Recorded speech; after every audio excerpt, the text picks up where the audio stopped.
제가 이제 종종 말씀드리는 것처럼 예배는 두 가지 요소가 다 있어야 돼요. 뭐냐 하면 오늘 예배 시작할 때 사모님께서 기도하셨던 것처럼 세상에서 여러 가지로 마음속에 지침이 있었고 고달픔이 있었다가 교회가 편안한 곳, 교회만 오면 마음이 편안하고 교회에 앉아 있으면 이렇게 마음이 안정되고 그런 어떤 우리에게 휴식을 줄 수 있고 피난처가 될 수 있는 그런 도피성으로서의 교회의 그런 역할이 꼭 필요합니다. 그래서 교회에서까지 날이 바짝 서 있고 교회에서까지 눈치를 봐야 되고 교회에서까지 누구한테 야단 맞을까 봐 조심해야 되고 그러지 말고 교회에서는 조금 너그럽게 교회에서는 좀 편안하게 그렇게 서로를 대해주고 그래서 우리들의 몸과 마음이 실질적으로 교회에서 쉬고 재충전을 받을 수 있도록 그렇게 할 수 있었으면 좋겠습니다. 예배 시간에도요 너무 경직돼서 딱 이러고 있으면요 이렇게 강단에서 여러분들을 볼 때도 불편해요. 너무 경직되지 않게 약간 자유스러운 그런 표정과 그런 몸짓으로 예배에 적극적으로 참여해 주시면 좋을 것 같습니다. 그런데 이런 너무 경직되지 않고 편안한 것만 너무 강조를 하다 보면 또 예배가 살아계신 하나님을 향한 경배의 의식인데 너무 그 경건성이 떨어져 버리고 예배가 너무 장난처럼 되고 그런 식으로 또 너무 지나치게 흘러가면 그건 그거대로 또 문제가 되잖아요. 그 두 가지 토끼를 다 잡아야 됩니다. 하나님을 향한 마음은 진실해야 돼요. 간절해야 돼요. 신실해야 돼요. 경건해야 됩니다. 그러기 위해서 준비 기도도 해야 되고 준비 찬송도 해야 되고 하나님을 생각하고 예수님을 생각할 때는 우리 미간이 찌푸러지듯이 하나님께 집중을 해야 되고 그분께서 우리들에게 베풀어 주신 은혜 과거에 베풀어 주신 은혜부터 오늘 우리가 체험했던 은혜까지 그런 것들을 기억하며 감사하고 하나님께 그렇게 우리들의 마음을 집중하기 위한 그런 간절함이 필요하고 그런가 하면 조금은 편안하게 이렇게 서로를 대하고 예배에 참여할 수 있었으면 좋겠습니다. 예전에는요 이렇게 편안한 의자 없었어요. 제가 어렸을 때 다니던 교회도요 장의자가 있었는데 그 장의자에 지금처럼 엉덩이와 등받이 부분에 폭신폭신한 쿠션이 없었어요. 딱딱하게 나무로만 되어 있었습니다. 그게 너무 불편하고 겨울철에는 엉덩이가 너무 차가워서 불편하니 거기에 이제 장의자 모양으로 이제 길다란 방석을 주문을 제작을 해서 그 방석을 깔아서 사용을 했었습니다.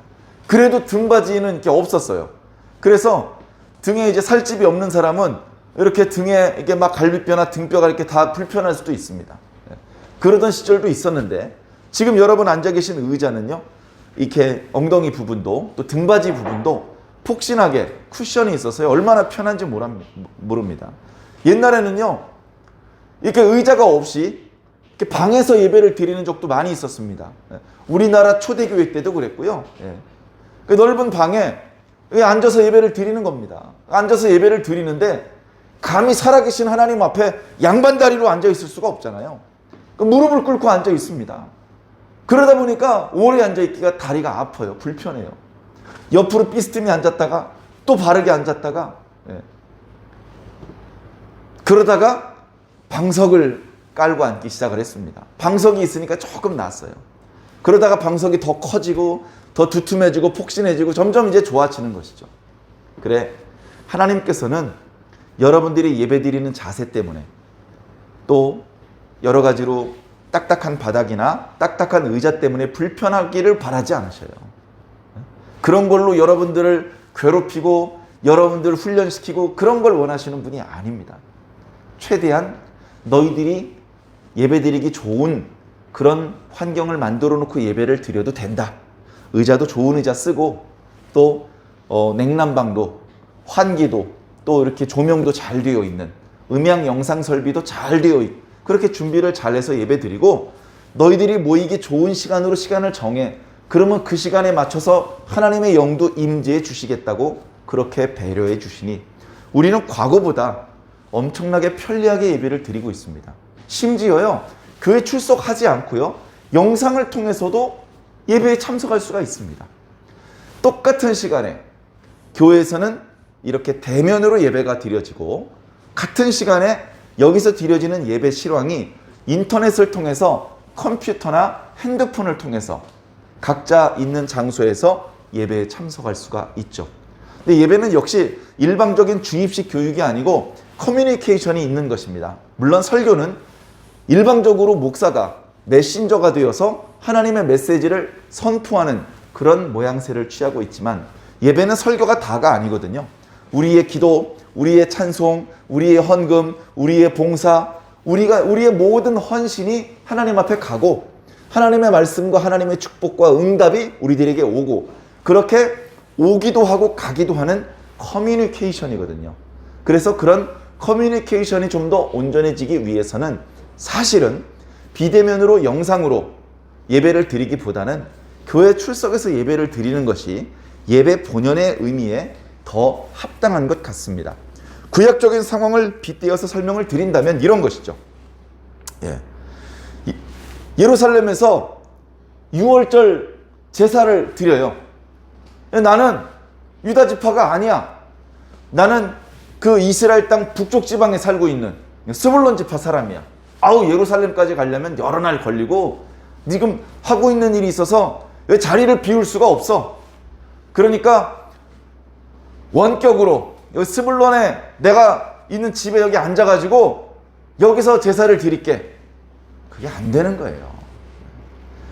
예루살렘에 모이게 하기 위해서 안식일과 여러 절기들을 성회로 지정하게 하셨고 성회가 되면 노동을 하지 말고 예루살렘에 모이게 그렇게 하나님께서 법도를 만들어 놓으신 것입니다.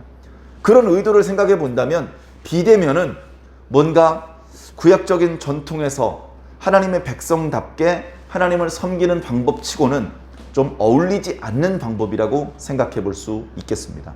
한번 이런 걸 생각해 보실래요? 자, 제가 목사가 되었거든요. 목사가 되기 위해서 많은 과정이 있었습니다. 그 중에 아주 중요한 한 과정이 있었는데 여러 선본 목사님들을 통해서 안수를 받는 목사 안수식이 있는 그 과정을 또 지나서 지금 이렇게 목사로서 주의 종으로서 활동을 하고 있는데 안수식에 참석을 못했어요. 그날 너무나 바쁜 일이 있어가지고 안수를 못 받았어요. 그렇게 안수를 못 받는 거를 인터넷으로 핸드폰을 통해서 영상을 통해서 안수를 받을 수 있나요? 좀 여러분 안 될 것 같죠? 여러분들 목사님이 안수를 직접 받지 않고 비대면으로 핸드폰을 통해서 안수식 장면을 이렇게 보는 걸로 안수를 받았다. 그런 목사님 통해서 여러분들 말씀 배우고 여러분들 기도를 받고 싶습니까? 뭔가 그런 방법은 좀 바람직하지 않은 것 같지 않습니까? 그래서 우리가 평소에 드리는 새벽 예배, 3일 예배, 금요 예배, 무슨 주일 예배 사실은 대면에서 직접 예배실에 출석을 해서 말씀을 듣기도 하지만 우리의 찬송을, 우리의 기도를, 우리의 정성을 하나님 앞에 올려드리는 하나님께로부터 우리에게 오는 것도 있고 우리로부터 하나님께 올라가는 것도 있는 그런 예배가 좀 더 바람직한 예배가 아닐까 그런 생각을 해봅니다. 그래서 우리가 할 수 있는 최선을 다하자고요. 불가항력적인 것이 있을 수 있습니다. 예배를 어떻게 빠져? 주일을 거룩히 지켜야 돼. 주일 성수란 말도 몰라? 그렇다고 군 복무 중인 청년이 탈령을 해가면서 예배실에 출석을 하는 것을 그걸 바라는 것은 결코 아닐 것입니다. 살다 보면 아픈 날도 있고 불가항력적인 일이 생길 수 있습니다. 그런 날, 그 불가항력적인 어쩔 수 없는 이유를 하나님께서 무시하고 왜 예배에 참석하지 않았느냐고 책망하지 않으십니다. 하나님을 너무 그렇게 깍쟁이로 생각하지 마십시오. 그렇다고 너무 무시해도 되는 분으로 그렇게 무시하시면 또한 안 되겠습니다. 항상 신앙의 핵심이 예배이기 때문에 예배가 살아있어야 됩니다. 예배가 죽은 다음에 그 다음에 뭘 할 수 있겠습니까? 예배 안 드린 지가 3년 됐는데 전도를 열심히 하고 있어요. 이상한 거 아닙니까? 말씀을 한 번도 들은 적은 없는데 기도를 열심히 하고 있어요. 그것도 좀 이상합니다. 한 번도 교회 출석은 안 했는데 헌금을 많이 하고 있어요. 이게 좀 마음이 믿었지가 않습니다. 예배가 가장 중요합니다. 예배가 출발점입니다. 예배를 잘 드리는 성도 중에서 집사가 나오는 것이고, 예배를 잘 드리는 집사 중에서 권사가 나오는 겁니다. 예배를 잘 드리는 그런 집사나 권사 중에서 전도사가 나오는 겁니다. 예배가 망해버렸는데, 무너져 버렸는데, 예배가 무너진 사람이 백부장이 되고 천부장이 되고 제사장이 되고 선지자가 된다면 이게 어떻게 돌아가겠습니까? 우리가 다 선지자가 될 필요는 없겠습니다만, 모든 성도들에게 예배는 양보할 수 없는, 조금 이렇게 생략해도 되는 그런 것이 될 수 없습니다. 사랑하는 성도 여러분, 자, 우리 교회에서 드려지는 여러 예배 중에 주일 예배 다음으로 중요한 예배, 3일 저녁 예배입니다. 이렇게 출석해 주시고 또는 영상으로 접속해서 말씀을 함께 들어주셔서 진심으로 감사드립니다. 제가 이렇게 해보니까요, 나중에 녹화된 걸 보는 거는요, 큰 의미가 없어요. 지금 선포되는 말씀을 그때 곧바로 듣는 게, 그게 가장 유익됩니다.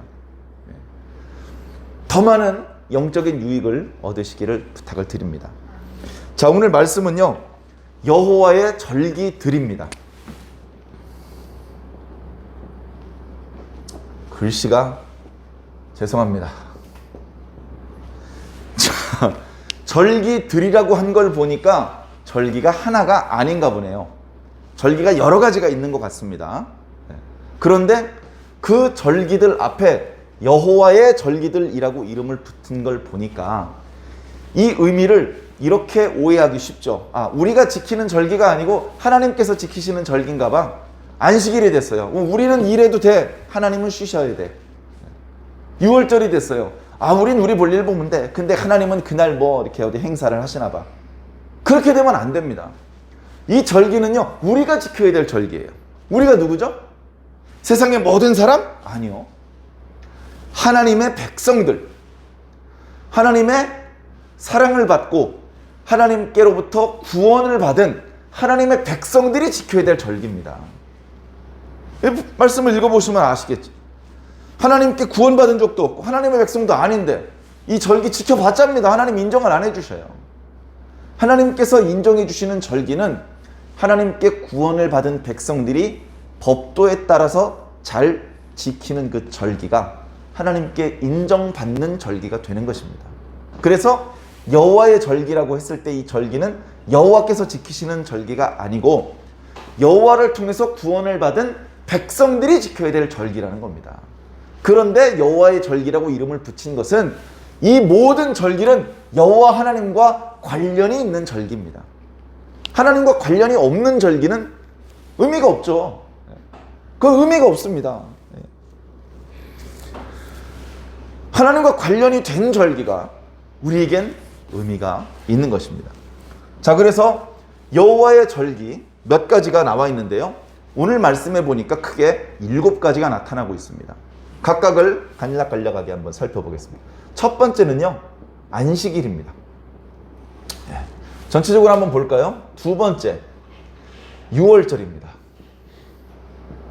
6월절과 무교절이 연속해서 이어지기 때문에 함께 나타나고 있습니다. 무교절. 그리고 세 번째는요, 첫 수확을 하나님 앞에 바치는 그런 절기인데요. 오늘 본문에는 정확하게 그 절기의 명칭이 나타나고 있지는 않아요. 그러나 첫 열매를 하나님 앞에 드리는 것이다 라고 해서 우리는 보통 그 절기를 초실절이라고 이름을 붙입니다. 자, 네 번째 절기는요, 초실절하고 연관이 되는데요. 초실절 때로부터 7번의 안식일이 지난 절기이기 때문에 77절, 그리고 또는 오순절이라고 이름이 붙어있는 절기입니다. 자, 다섯 번째는요, 다섯 번째, 여섯 번째, 일곱 번째 절기는요, 전부 다 7월 달에 있어요. 7월에 있는데 그 첫 번째는요, 나팔절. 물론 오늘 본문에는요, 나팔절이라는 용어는 없습니다만 여호와께 주의 백성이 쉬는 날이고 나팔을 불어서 기념하는 날이다라고 그렇게 표현하고 있습니다. 자, 그 다음에 여섯 번째는요, 속죄일인데요. 우리는 이 속죄일의 개념을 크게 두기 때문에 대속죄일이라고 이름을 붙입니다. 속죄일. 그 다음에 일곱 번째는요, 뭘까요? 초막절. 초막절.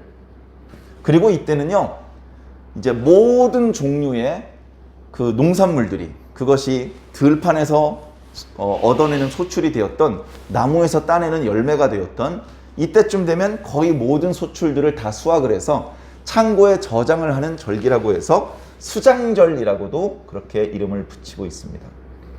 자, 이렇게 오늘 레위기 23장에 모세야, 백성들에게 선포해서 이 날들은 너희들이 쉬면서 반드시 지켜야 되는, 성일로 지켜야 되는 절기들이다. 너희들이 쉬면서 성일로 지켜야 될 절기들은 이런 것들이다. 이런 것들에 대하여 너는 백성들에게 공포해라. 공식적으로 선포해라. 저 들은 적이 없는데요? 저 몰랐는데요? 이런 말을 하지 못하도록 백성들에게 알려주어라. 한 번만 알려줄까요? 아니, 계속 알려줘. 말씀에 기록해서 계속해서 알려줘야 돼. 왜 그렇죠? 이거는 이번에 딱 한 번만 지키면 되는 절기가 아니고 대대로 지켜야 될 절기다. 영원히 지켜야 될 절기다 라고 그렇게 말씀해주고 있습니다. 각각의 절기의 의미들을 한번 살펴보겠습니다. 자, 달력을 한번 그려볼까요? 자, 1, 2, 3, 4, 5, 6, 7, 8, 9, 10, 11, 12, 13, 14, 15, 16, 17, 18, 19, 20, 21, 22, 23, 24, 25, 26, 27, 28, 29, 30까지만 한번 적어 보겠습니다. 자, 우리는 이렇게 적으면 보통 맨 왼쪽 줄을 주일로 생각을 합니다. 그래서 붉은색으로 달력에도 숫자를 프린트 하고요. 오른쪽은 토요일로 생각을 해서 보통 하늘색으로 프린트를 하죠. 그리고 그 중간에 있는 월, 화, 수, 목, 금, 이 5일은 평일로 열심히 일해야 되는 날이죠. 그래서 검은색으로 프린트를 하곤 합니다. 물론 중간중간에 국경일이라든가 여러 가지 명절이라든가 그런 것들이 있을 때는 중간에도 빨간색으로 프린트되는 날이 있죠. 아주 우리가 기다리는 날이죠. 자, 그런데 지금은 오늘 우리들이 지키고 있는 휴일에 대해서 말씀을 듣는 것이 아니고 하나님께서 3400년 전에 이제 막 하나님과 언약 관계에 돌입한 하나님의 백성들에게 주신 율례, 규례에 대해서 우리가 말씀을 읽고 있기 때문에 한번 생각해 보도록 하겠습니다. 맨 왼쪽이 일요일이다, 그런 생각을 가지고 계시지 말고 그냥 아무 날이나 한번 생각을 해보겠습니다. 자, 예를 들어서 여기 3일이 안식일이라고 칩시다. 3일이. 이날이 안식일이에요. 네. 이날이 안식일이라고 한번 계산을 해봅시다. 자, 이 안식일은 어디서부터 시작됐죠? 안식일은 언제부터 시작된 거죠? 안식일은 정확히 시작된 그 기원이 있어요. 그건 언젠가 하면 하나님의 백성들이 양식이 없어서 하나님 앞에 막 원망을 했더니 하나님께서 양식을 주신다고 약속을 하셨어요. 그래서 저녁 때는 메추리기를 통해서, 아침에는 만나를 통해서 양식을 공급해 주셨거든요. 그런데 만나를 매일 공급해 주시다가 언젠가 한 번은 7일에 한 번씩은 양식을 공급해 주지 않는 날이 생겼어요. 그날이 안식일입니다. 그날로부터 계속해서 만나가 내리다가 7번째 날만 되면 만나가 내리지 않아요. 그래서 왜 이렇게 만나가 안 내립니까? 이날은 여호와의 안식일이다. 그래서 만나가 내리지 않는 것이다. 여호와께서 쉬시기 때문에 만나가 내리지 않는 것이 아니고 여호와께서 너희들에게 주신 안식일의 규례를 너희들이 제대로 기억하고 이 안식일이 너희들의 생활 습관으로 제대로 너희들의 몸에, 너희들의 생활에 배게 하기 위해서 안식일 때마다 만나를 주지 않는다. 그러면 그날은 뭐 먹습니까? 6번째 날 2배를 거두어 두었다가 안식일 날은 전날 거두어 두었던 것을 먹으면 된다. 그러면 매일 이틀씩 거둬도 됩니까? 그건 안 된다. 첫 번째 날로부터 5번째 날까지는 하루치 양식만 거둬라. 만약에 이틀치 양식이나 그보다 더 양식을 거두어 갔다가는 다음날 뚜껑을 열어보면 냄새가 나고 벌레가 나서 먹을 수 없게 될 것이다. 아니, 그럼 6번째 날 이틀치 양식을 거뒀다가 안식일 날 뚜껑을 열었더니 냄새가 나고 벌레가 나게 되면 어떡합니까? 안식일 날에는 냄새가 나고 벌레가 나게 되지 않을 것이다. 허허, 그거 참 신기하네요. 신기하죠? 이건 하나님께서 하시는 일입니다. 그렇게 분명한 기적적인 일을 반복적으로 보여주심으로 해서 하나님께서 살아계시구나. 이 만나는 하나님께서 주신 것이고 이 안식일 규례는 하나님께서 주신 규례구나. 우리가 반드시 지켜야 되는구나. 지키기 싫어도요, 만나가 안 내려요. 그 만나가 안 내리는 날 먹고 살려면 6번째 날 이틀치를 거둬야 돼요. 다른 날 이틀치 거두면요, 틀림없이 냄새가 나고 벌레가 나서 못 먹는 상태가 됩니다. 그것을 반복적으로 경험을 하다 보면요, 이제 굳이 이틀치씩 양식을 거두지 않아요, 사람들이. 그러다가 6번째 날이 되면 너도나도 이틀치 양식을 걷습니다.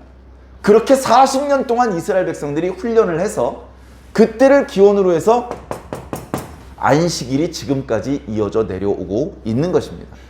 오늘날 우리들이 지키고 있는 태양력, 그 기준으로 살펴본다면 이때 주신 안식일은 금요일 저녁부터 토요일 저녁까지입니다. 그러니까 그냥 얼른 요일로만 표현을 하자면 토요일이 과거 이스라엘 백성들이 지켰던 안식일이죠. 우리는요, 안식일날 안식하지 않습니다. 물론 지금도 유대인들 중에서 안식일을 법도대로 지키기 위해서 참 애를 많이 쓰는 그런 유대인들이 있다는 것을 알고 있습니다. 그러나 우리는 그 안식일을 함께 우리의 절기로 지켜서 안식일날 일을 쉬고 안식일날 교회에 모여서 예배드리고 그렇게 하는 것이 아니고 예수 그리스도께서 안식 후 첫날 부활하셨기 때문에 우리는 예수님께서 부활하신 그날을 주의 날이라고 성경의 명칭대로 우리가 받아들여서 그날을 주일이라고 부르고 주일날 교회에 모여서 예배를 드립니다. 그러니까 모든 주일 예배는요, 예수님께서 부활하신 것을 기념하는 부활절 기념 예배예요. 물론 그 부활절의 의미를 더 강조하기 위해서 부활절이란 절기를 따로 정하게 되긴 했지만 원래부터 일주일에 한 번씩은 예수님의 부활을 기념하는 부활절 기념 예배였습니다. 우리가 예배를 드릴 때 항상 그런 부분을 마음속으로 꼭 유념하고 예배를 드리는 것이 유익될 줄로 믿습니다. 자, 이날이 안식일이기 때문에 그 다음 날 안식 후 첫 번째 날, 두 번째, 세 번째, 네 번째, 다섯 번째, 여섯 번째, 그 다음 7번째 날은 또 안식일인 거예요. 그러니까 여기가 계속 안식일인 거죠. 6일 동안은요, 쉬지 말고 놀지 말고 일하라고 하셨어요. 안식일 날은 쉬고 평일 날도 쉬고 그러면 안 됩니다. 평일 일을 할 수 있는데도 불구하고 일을 하지 않아서 게을러지고 그래서 가난해지고 그래서 남을 돕지 못하고 오히려 다른 사람한테 부담을 주는 역할을 한다면 하나님께서 그런 자들을 기뻐하지 않으십니다. 잠언에 지혜를 강조하고 하나님의 백성들에게 지혜자가 될 것을 주문하시면서 그 반대인 미련한 자가 되는 것을 무척 경계하셨는데 미련한 자 중에는 게으른 자가 반드시 포함되어 있는 것입니다. 게으른 자는 미련한 자의 다름 아닌 것이죠.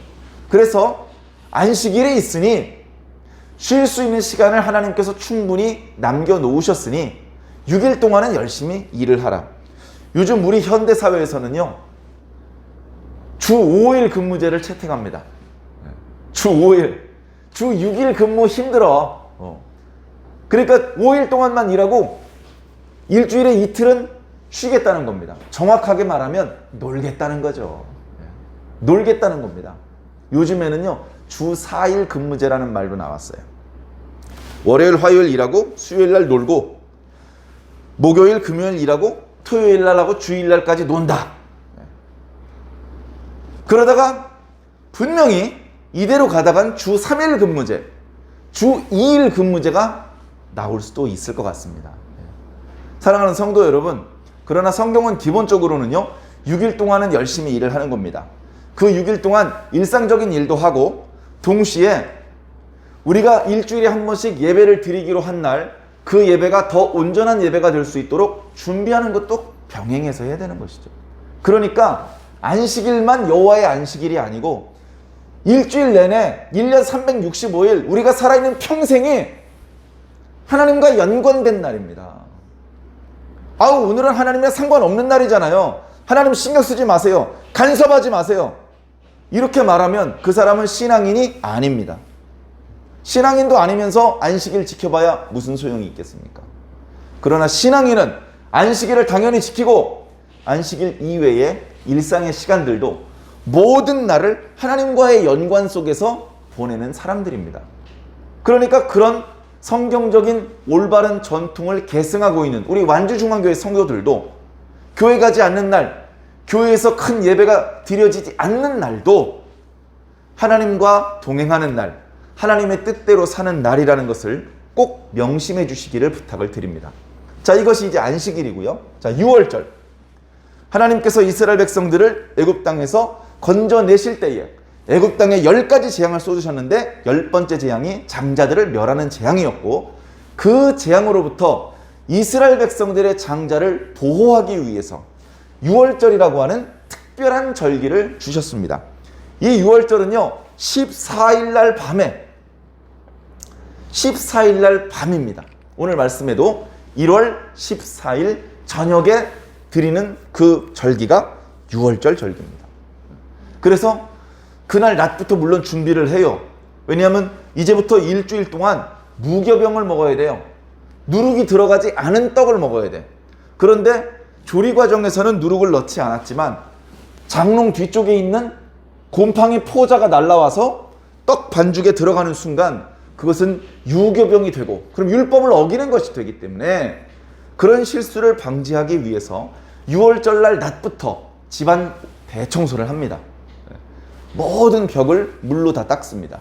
가구들을 닦고 먼지 하나 없도록 집안을 대청소 시켜놓고, 그날 저녁 유월절 만찬 때 먹을 양고기와 그리고 쓴나물과 거기 찍어 먹을 그 소스, 그리고 포도주, 그리고 뭐 그것들을 이렇게 담을 그릇들 정갈하게 잘 준비를 하죠. 그날 유월절 만찬에 참여할 가족들의 숫자대로 잘 준비를 합니다. 그 유월절 만찬에는 나이 많은 어르신들 그리고 성인이 된 그런 청년들까지만 참여하는 게 아니고요, 그 집안의 어린 꼬맹이까지 다 참여합니다. 참여하면서 얘기를 하죠. 엄마, 오늘은 왜 이렇게 밥을 먹어? 그러면 왜 이렇게 유월절 만찬을 드리게 됐는지에 대해서 그 어린아이에게 가르쳐 주는 것이죠. 그렇게 함으로 해서 과거 이스라엘 백성들을 애굽 땅에서 구원해내신 하나님의 놀라우신 구원의 손길을 기억하고 영원토록 하나님의 백성으로 살 수 있도록 힘을 얻게 하는 그런 절기의 의미가 있는 것이죠. 그래서 요 날 저녁이 이제 무교절이고요. 6월절이고 15일부터 21일까지가 무교절입니다. 무교절에 첫째 날도 성일이고 일곱째 날도 성일이라고 했어요. 성일은 일을 하지 않고 쉬는 겁니다. 안식일이죠. 안식일인데 그냥 일하지 말고 쉬라는 뜻이 아니고 일상적으로 생업을 위해서 하던 일은 하지 말고 하나님께 와서 예배 드리는 일을 하라는 겁니다. 예배를 드리는 것이 중요하다는 말씀을 오늘 예배가 시작되면서도 말씀을 드렸죠. 예배가 중요합니다. 그런데 예배가 중요하고 예배를 잘 준비해서 예배를 드려야 되고 그런 예배이기 때문에 일상을 하면서 예배를 드리는 게 좀 어려워요. 오늘날은 성도들이 일상생활을 사는 것을 존중해 주기 때문에 일상의 일과 시간을 피해서 새벽 시간과 그리고 수요일과 금요일에는 저녁 시간에 예배를 드립니다. 그리고 거의 대부분 성도들이 쉬는 주일날 주일 예배를 낮에 드리죠. 근데 과거에는요, 저녁 예배, 새벽 예배 드릴 수가 없어요. 오늘날처럼 전기 설비라든가 대중교통 이런 거 없잖아요. 그러니까 무조건 하나님의 성전에 모든 백성들이 모여서 함께 예배를 드리기 위해서는 그 날을 성회로 안식일로 지정하지 않을 수가 없었던 것이죠.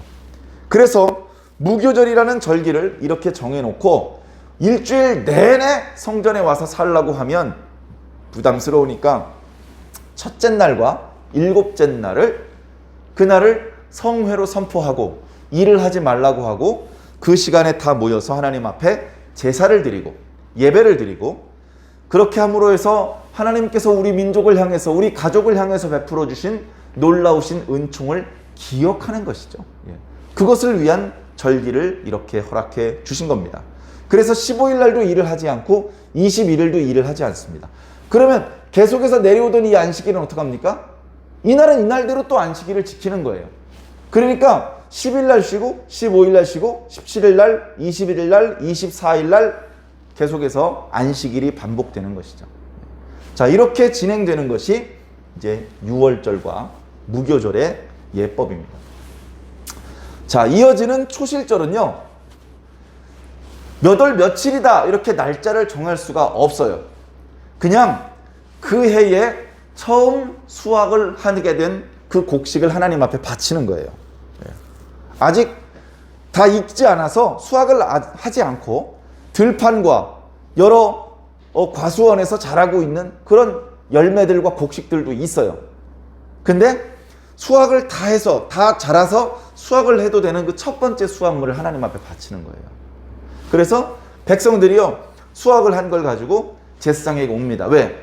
제사장을 통해서 하나님께 바치는 거니까. 제사장한테 그 수확물을 가지고 옵니다. 그럼 제사장은 오늘 말씀이 있는 예법대로 그것을 하나님 앞에 바칩니다. 그것을 하나님 앞에 흔들어서 바친다고 해서 첫 요제 뭐 그런 표현이 있습니다. 그리고 그것과 함께 이제 뭐 다른 제사와 함께 드리죠. 뭐 포도주를 붓는다고 해서 전제라고도 하고, 곡식을 이용해서 드린다고 해서 소제라고도 하고, 불을 태워서 그 냄새와 연기를 하나님 앞에 올려 드린다고 해서 화제라고도 표현을 하고 있는데요. 그런 여러 가지 형태를 이제 초실절에 이제 이들 드립니다. 그러면 자, 예를 들어서 1, 2, 3 요 날이 이제 안식일이었어요. 안식일. 그러면 이날 초실절 제사를 드리는 겁니다. 이날. 안식일 다음 날에 그동안 가져왔던 곡식들을 가지고 안식일 다음 날에, 그죠? 이날 가져와도 이날, 이날 가져와도 이날, 이날 가져와도 이날 제사장은 백성들이 가져온 곡식을 가지고 제단 앞에서 하나님 앞에 흔들어서 먼저 바치는 그 의식을 하나님 앞에 치러 드립니다. 그것이 이제 초실절입니다. 자, 이때로부터 이제 계수를 하기 시작을 해요. 이때로부터. 자, 둘, 셋, 넷, 다섯, 여섯. 맞나? 자, 안식일이 이제 7번이 지나가야 됩니다. 맞는지 잘 모르겠네. 자, 한번 세봅시다. 조금 동그라미를 작게 그려봤습니다. 자, 그래서 여기가 첫 번째 날이면 여기가 8번째 날이고, 돌아가서 15번째 날, 돌아가서 22번째 날, 돌아가서 29번째 날, 돌아가서 36번째 날, 돌아가서 43번째 날, 돌아가서 50번째 날이네요. 그러면 안식일은 첫 번째 안식일, 두 번째 안식일, 세 번째, 네 번째, 다섯 번째, 여섯 번째, 7번째 안식일. 안식일하고 안식일이 7일 간격이기 때문에 7일 간격의 안식일이 7번을 계수를 했기 때문에 49번. 7 곱하기 7. 그래서 이제 77절이라고 이름을 붙이는 거예요. 초실절 제사를 하나님 앞에 드리고 나서 7번의 안식일이 지났기 때문에 77절이라는 이름을 붙이는데, 실질적으로는 50번째 날, 이날이 오순절입니다. 이 안식일을 피해서 이 오순절날 하나님 앞에 제사를 드리기 때문에 오순절이라고도 이름을 붙이고 있습니다. 77절이라고도 이름을 붙이고. 그래서 초실절이 지나고서 50번째 되는 날, 그 날을 77절 또는 오술절로 하나님 앞에 절기를 지킵니다. 이게 이제 77절의 절기고요. 자, 5번째, 6번째, 7번째는 모두 다 7월 달에 있는 절기라고 말씀을 드렸죠. 한번 달력을 다시 새롭게 한번 그려보겠습니다. 1, 2, 3, 4, 5, 6, 7, 8, 9, 10, 11, 12, 13, 14, 15, 16, 17, 18, 19, 20, 21, 22, 23, 24, 25, 16, 17, 18, 29, 30까지만 써보겠습니다. 자, 이렇게 하면 어떻게 되느냐? 이게 유태인들의 종교적인 달력으로는 7번째 날입니다. 왜 이때가 7번째 날이죠? 첫 번째 날로부터 일곱 번째 되는 달이기 때문에 일곱 번째 날이에요. 그러면 이 날이 일곱 번째 달이 된 기준이 되는 첫 번째 달은 왜 그때가 첫 번째 달이죠? 그때 출애굽했어요. 애굽에서 나온 날, 그때가 첫 번째 날이에요. 애굽에서 나온 날. 그날 어떤 날이 있었는지, 어떤 일이 있었는지, 1월 1일이 어떤 것이 기준인지는 벌써 여러 번 말씀을 드렸으니까 오늘은 좀 생략하도록 하겠습니다. 1월 1일이 되는 기준 날이 있고요. 10번째 되는 날 해야 되는 일이 있고, 14번째 되는 날 해야 되는 일이 있고, 15번째 되는 날 드디어 출애굽을 시작을 했고, 그런 말씀을 자세히 풀어서 여러 차례 드렸던 기억이 납니다.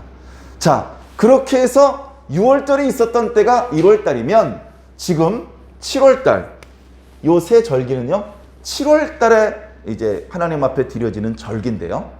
7월 1일이 있습니다. 나팔절입니다. 나팔절. 나팔을 불어서 기념하는 절기입니다.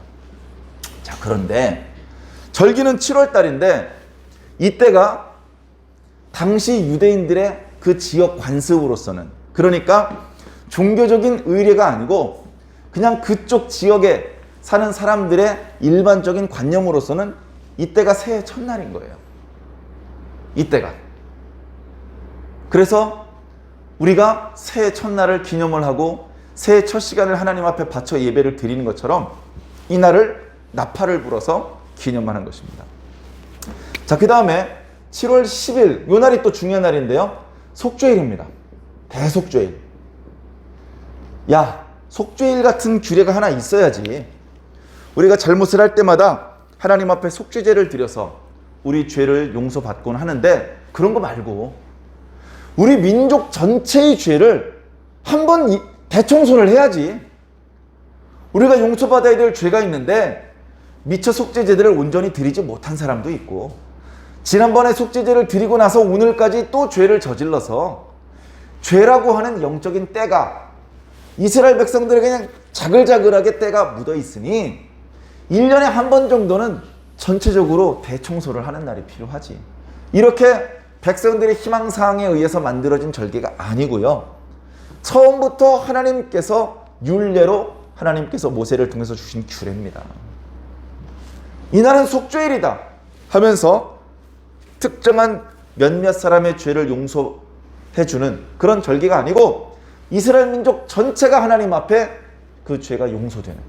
그래서 이 죄의 이 속죄일에 드리는 제사의 영적인 위계가 크기 때문에, 영적인 위계가 낮으면 그 속죄제의 희생 제물을 희생시키면서 받은 피를 제단에 뿌리고 말았을 텐데, 그보다 조금 더 위계가 높다면 그 희생 제물의 피를 성소 안으로 가지고 들어가서 거기 분향단에다 바르고 말았을 텐데, 이번에는 대속죄일 때는 이 피를 가지고 지성소까지 들어가서 언약궤 위에 뿌리는, 그런 정도로 영적으로 그 위계가 높은, 이스라엘에서 드리는 모든 제사보다 가장 중요하고 가장 핵심적인 그런 제사가 이루어지는 절기가 바로 대속죄일인 것입니다.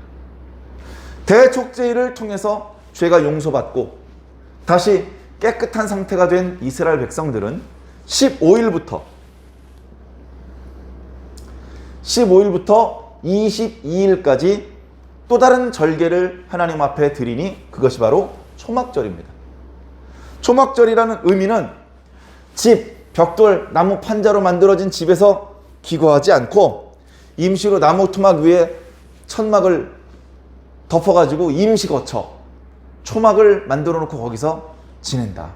이스라엘 백성들이 온전히 준비가 되어 있지 않은 상태에서 애굽에서 나왔기 때문에 광야에서 지내는 내내 이스라엘 백성들은 초막에서, 천막에서 살았습니다. 이스라엘 백성들이 가나안 땅에 들어가기 전에 40년 동안 초막에서 살았던 것을 기억하기 위해서 이런 절기를 하나님께서 주신 것이죠. 그래서 이날은 15일이 첫 번째 날입니다. 그리고 8번째 날인 22일 날, 이렇게 두 날을 성회로 공포하고, 이 성회에 해당되는 날은 너희들은 일을 하지 말고 쉬며, 성회이기 때문에 생업에 종사하지 말고 성전에 모여서 하나님 앞에 예배를 드려라. 이때는요, 1년 중에서 가장 풍요로운 날입니다. 소출이 많은 사람들이 기쁜 마음으로 감사하는 마음으로 하나님 앞에 자신이 얻게 된 수확물을 많이 바칩니다. 농산물만 바치는 것이 아니고 여러 가지 가축들도 많이 바칩니다. 그래서 성회가 아닌 날도요, 이 평일에 해당되는 이런 날들도 이 절기 기간 동안에 하나님 앞에 제사를 많이 바칩니다. 그러나 첫 번째 날과 마지막 날이 가장 중요하겠죠. 이렇게 모여가지고 하나님 앞에 예배를 드립니다. 물론 만약에 이때가 안식일이라면요, 이날도 안식일이고요, 이날도 안식일이고 이날도 안식일입니다. 만약에 이런 거라면 7월 달에는 1일, 6일, 10일, 13, 15, 16, 17, 18, 19, 20, 21, 22, 27 이렇게 안식일로 하나님 앞에 드려야 되는 것이죠. 이 중간은 아니고 성회로 모이는 날. 그래서 이스라엘 백성들이 1년 12달 동안 반복적으로, 첫 번째 안식일의 경우는 7일에 한 번씩 무조건 돌아오는 절기고요. 나머지 안식일의 경우는 1년에 한 번씩 돌아오는 절기입니다. 우리말로 명절 또는 국경일 같은 그런 개념이지요. 그 각각의 개념은 모두 다 여호와 하나님께서 이스라엘 백성들에게 베풀어 주신 은혜와 관련되어 있기 때문에 이름을 여호와의 절기들이라고 붙였지만, 이것은 여호와께서 지켜야 되는 절기가 아니고 여호와께 은혜를 입은 백성들이 지켜야 될 절기라는 것을 말씀드리고 싶고요. 자, 그렇다면 우리들은 구약 시대가 아니고 지금 신약 시대에 살고 있지 않습니까? 그렇다면 오늘 우리들에게는 이 절기들이 어떻게 계승되고 있는지 한번 살펴보는 것으로 오늘 예배를 마무리 짓도록 하겠습니다.